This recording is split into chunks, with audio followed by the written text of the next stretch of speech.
একটু ধরে থাকেন। হ্যাঁ,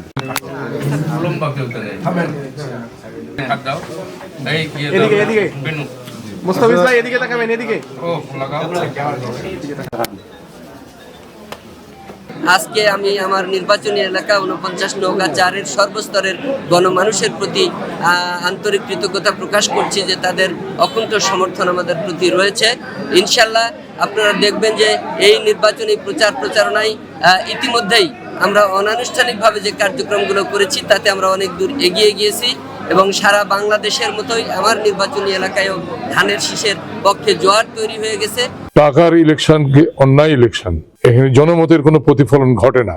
যারা টাকার ঝনঝনি দেখাচ্ছে তাদেরকে মোকাবেলা করব জনগণকে নিয়ে। এটাই নির্বাচনের মূল কনসেপ্ট, আমার নির্বাচনে আসার মূল ফিলোসফি।